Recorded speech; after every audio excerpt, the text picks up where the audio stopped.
Siema, tu wahacz.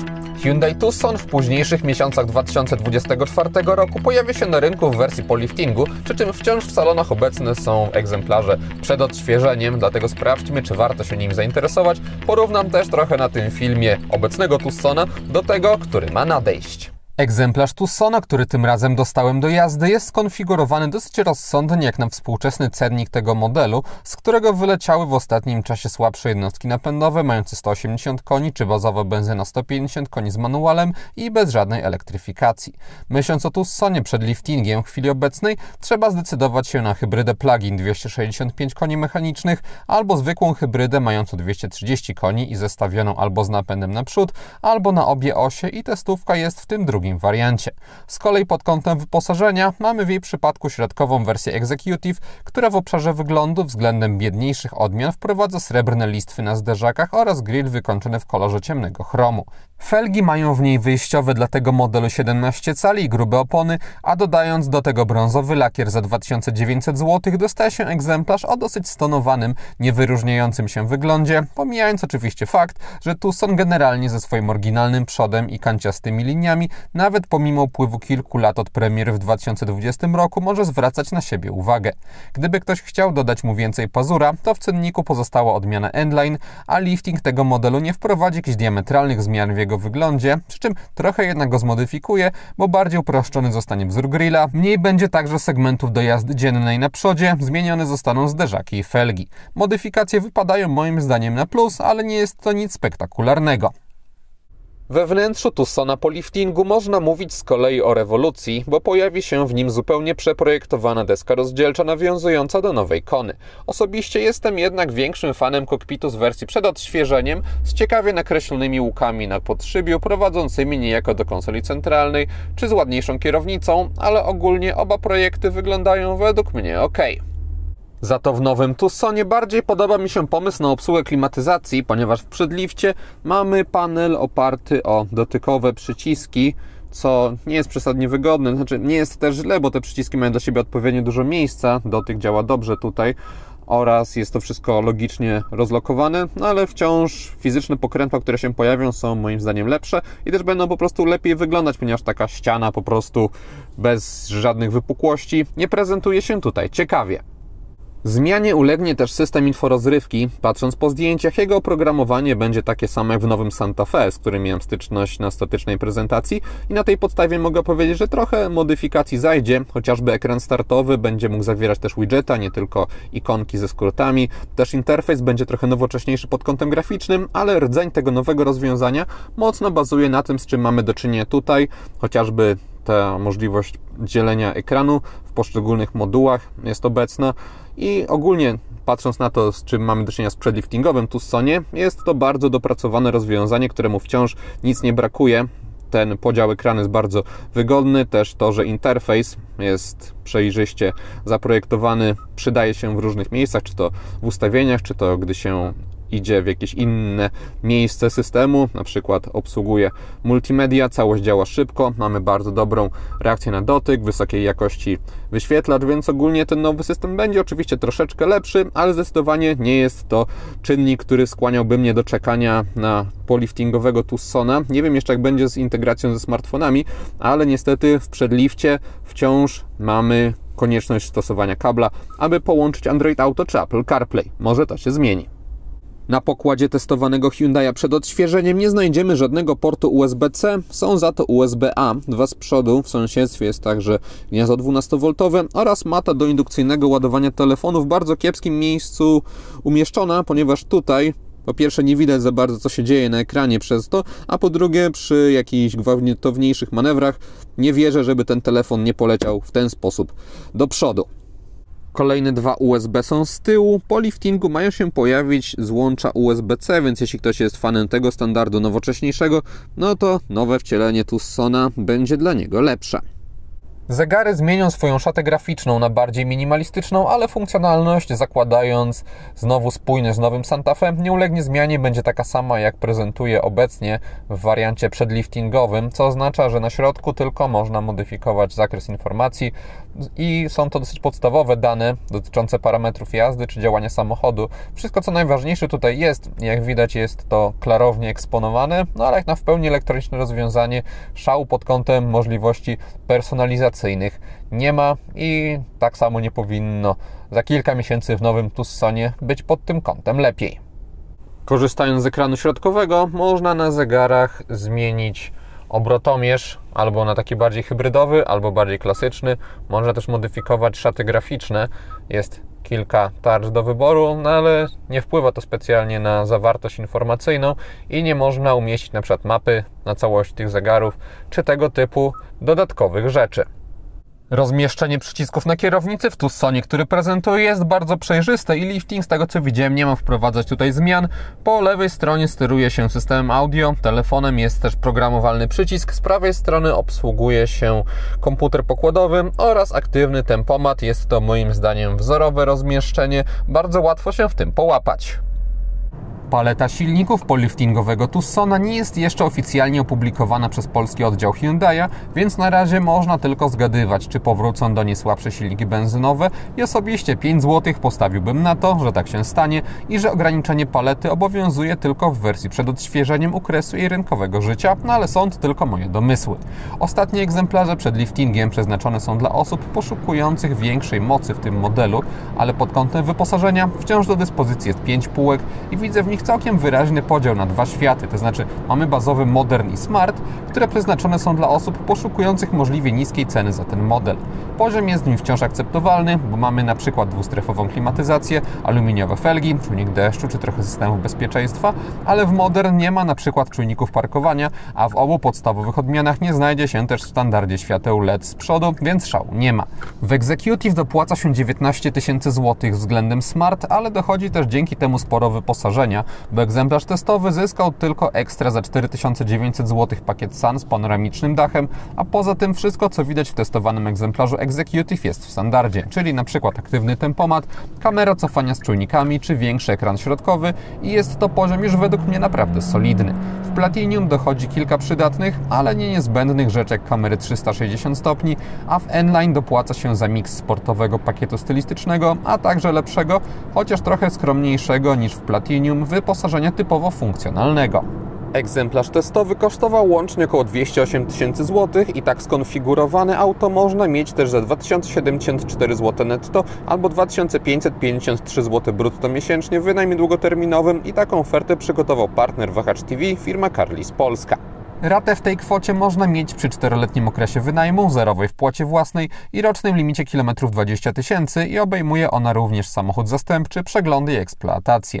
Dodatkowo dla widzów kanału obowiązuje promocja w postaci darmowego podstawienia dowolnego wybranego auta pod wskazany adres. Wystarczy w uwagach do zamówienia wpisać kod Wahacz Free. Link do oferty na Tucsona wraz z kodem do skopiowania umieściłem w opisie filmu. Decydując się na hybrydowego Tucsona, którego pokazuję na tym filmie, dostaje się silnik benzynowy 1,6 litra turbo, automatyczną skrzynię o 6 fizycznych przełożeniach i służący za wsparcie układ elektryczny. Hyundai zatem nie eksperymentował w przypadku jego konstrukcji i dowodem na to jest chociażby fakt, że łopatki przy kierownicy nie służą do regulacji stopnia rekuperacji energii, a po prostu do zmiany biegów. Wciąż jednak układ hybrydowy pozwala tutaj na podróżowanie tylko w trybie elektrycznym na krótszych dystansach i silnik elektryczny jest tutaj całkiem mocny, to znaczy nawet jadąc poza miastem pozwala co prawda dosyć lekko, ale już rozsądnie przyspieszać na przykład od 60 do 80 km na godzinę. Aby nie wyjść z trybu elektrycznego wtedy trzeba jednak robić to świadomie, a podróżując normalnie bez starania się, bardziej hybryda przydaje się w trakcie utrzymywania prędkości czy jazdy miejskiej, bo wtedy benzyna może być tymczasowo wygaszona i szczególne korzyści z tego odczuć można właśnie w terenie zabudowanym, bo w Warszawie auto zużywało mi w warunkach zimowych średnio 5,5-6 litrów na 100 km. Poza miastem na zwykłych drogach spalanie wynosi 5,5 litra i wyraźniej rośnie dopiero na drogach szybkiego ruchu, bo na ekspresówkach były to okolice 7 litrów, a na autostradzie 8,5 litra.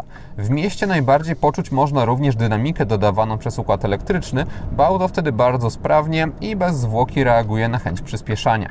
Jedąc szybciej też można odczuć pewne wsparcie elektryka, ale jest ono już bardziej kosmetyczne i aby wygenerować ostrzejszą reakcję trzeba poczekać na wkręcenie się benzyny na wysokie obroty. Po maksymalnym wciśnięciu gazu w trybie normalnym trwało to nieraz dłużej niż bym się spodziewał, ale bardziej życiowo wciskając prawy pedał, to znaczy nie tak do oporu, ogólna reakcja była ok i jak już benzyna wkręci się na obroty, to dostaje się bardzo dobrą dynamikę, a auto przyspiesza z dużą łatwością. Tak wygląda sprint od 0 do setki.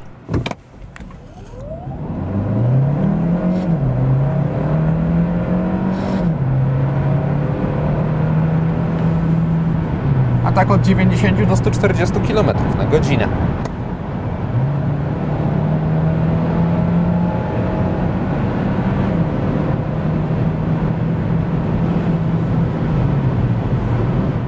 Po doświadczeniach z wersjami 150 i 180 koni mogę stwierdzić, że chociaż oczywiście większa moc tutaj zdecydowanie nie przeszkadza, to nie czułem specjalnie, aby w tym aucie było ona konieczna, gdy podróżowałem bez dodatkowego obciążenia pasażerami czy bagażem, więc jeśli ktoś myśli o Tussonie przed liftingiem i rozważa też używany egzemplarz, to zainteresowałbym się również słabszymi odmianami. Będą one zapewne tańsze, ale warto także brać poprawkę, że później mogą one więcej palić, bo w mieście w moich pomiarach zużycie wynosiło w obu z nich okolice 8-9 litrów, a to duża różnica względem hybrydy.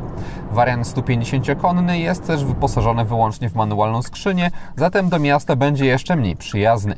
Trochę mniejsza moc w Tussonie zyskuje z kolei sens ze względu na ogólny charakter tego modelu, w którym nie znajdzie się za dużo sportu. Testowany Hyundai jest typowo stworzony do płynnej, spokojnej jazdy i świadczy o tym chociażby jego układ kierowniczy, który ma wyraźnie wygładzone reakcje, ale też pod nimi kryje się niezła jak nasuwa precyzja. Sprawia to, że autem tym jeździ się przyjemnie i pewnie, ale nie czuje się chęci na szaleństwa. Zawieszenie samochód też ma neutralne, z pewnym ukierunkowaniem na większy komfort. Testowany egzemplarz z 17-calowymi felgami zapewnia skuteczniejsze zmiękczenie nierówności niż bogatsze odmiany, gdzie koła mają 19 cali i wyraźnie cieńsze opony, więc dla osób chcących w płynniejszy sposób pokonywać mniejsze dziury będzie to zaleta wersji Executive. W największych niedoskonałościach nawierzchni auto zachowuje się ok, zapewnia odpowiednią wygodę, ale też czuje się, że nie zostało ono zaprojektowane, aby znaleźć się w czołówce najbardziej bujających i miękkich SUV-ów tych rozmiarów. Ja o sposobie prowadzenia Tucsona nie powiem złego słowa i do bezstresowego podróżowania w normalnym stylu nadaje się on bardzo dobrze. Frontowa szyba w testowanym Hyundaiu nie jest wyraźnie pochylona, co skutkuje też dosyć krótkim podszybiem. Maska jest dobrze widoczna z perspektywy kierowcy, co wynika z faktu, że jest ona dosyć poziomo poprowadzona oraz z tego, że w Tussonie siedzi się nawet przy najniższym ułożeniu fotela całkiem wysoko. Widoczność na bok jest dobra, z tyłu poprzekątnej ogranicza ją masywny słupek i nawet ta dodatkowa szybka nie ratuje specjalnie sytuacji. Tylna szyba, jak na auto tego typu, jest umiarkowanie wysoko poprowadzona i sporych rozmiarów. Kamera cofania oferuje przeciętną jakość pod kątem szczegółowości i rozdzielczości obrazu, przy czym wciąż jest ona wystarczająca, aby bezproblemowo z tego dodatku korzystać. Tym bardziej, że mamy dobrze kontrolowane pole widzenia, bez rozciągania tego, co znajduje się po bokach i przekłamywania odległości. Też poza tym standardowym widokiem można odpalić sobie taki skupiający się na tym, co się dzieje tuż za samochodem. W układzie kierowniczym Tucsona podczas manewrowania czuję się, z jakim samochodem mamy do czynienia, czyli takim mającym 451 cm długości i 185 cm szerokości, bo jadąc bardzo wolno, kierownica stawia w nim umiarkowany opór, który wciąż nie będzie oczywiście męczący, ale jednak wprowadza pewną ociężałość. Dostajemy tutaj za to rozsądny promień skrętu i w mieście ten samochód zachowuje się neutralnie. Poza terenem zabudowanym z kolei dokuczać może agresywność asystenta utrzymania pasa ruchu, który czasami zbyt mocno starał się korygować tor jazdy, gdy nie było ku temu uzasadnienia. Na szczęście można go łatwo dezaktywować przyciskiem na kierownicy, trzeba to niestety jednak robić za każdym razem po uruchomieniu silnika. W górnych częściach deski rozdzielczej w Tussonie mamy miękkie tworzywo dobrze wyglądające tutaj oraz twarde tutaj, przy czym nie zwraca ta różnica materiałowa na siebie uwagi specjalnie podczas jazdy. Na drzwiach w najwyższych partiach jest już wszędzie miękko i mamy do czynienia z wysokiej jakości tworzywami. Też przyjemne są te materiałowe tutaj wstawki. Podłokietniki są bardzo miękkie. Tutaj wciąż jest wysokiej jakości materiał. W niższych częściach kokpitu znaleźć można twarde plastiki, które trzymają dobry poziom. Wciąż na tunelu środkowym jest sporo fortepianowej czerni, tak samo na konsoli centralnej i to wersja poliftingowa będzie robić lepiej, ponieważ będzie to bardziej urozmaicone. Tutaj jest co prawda ta lekka wstawka srebrna, robiąca za to urozmaicenie, no ale nie jest to coś, co by mnie jakoś satysfakcjonowało w pełni. Pod kątem spasowania żadnych niepożądanych dźwięków nie ma podczas naciskania i podczas jazdy, więc chociaż można kręcić nosem na tą połyskującą czerń, to ogólnie jakość wykonania Tucsona w obecnym wcieleniu stoi na wysokim poziomie. Bardzo dobrze wykonany został pilot obsługujący system dostępu bezkluczykowego. Z tyłu mamy wysokiej jakości plastiki, a na froncie takie przyjemne w dotyku gumowane tworzywo, jeśli chodzi o bryłę. To jest ona moim zdaniem troszeczkę zbyt wysoka, ale biorąc pod uwagę, że jest ona lekka, też cienka i ma opływowe kształty, to i tak w kieszeni nie dokucza. Dekoracyjne oświetlenie we wnętrzu testowanego Hyundai'a spotkać można w kieszeniach drzwi, to jest niewidoczne w kamerze. Lepiej dostrzec można to, co umieszczono na tunelu środkowym. Można sterować zarówno intensywnością świecenia, jak również kolorystyką. Są kolory przygotowane przez producenta. Jest też koło kolorów, gdzie samemu można sobie dostrajać i zmieniać barwy. Nie można za to nic robić, jeśli chodzi o kolory przycisków i przełączników. One są zawsze niebieskie.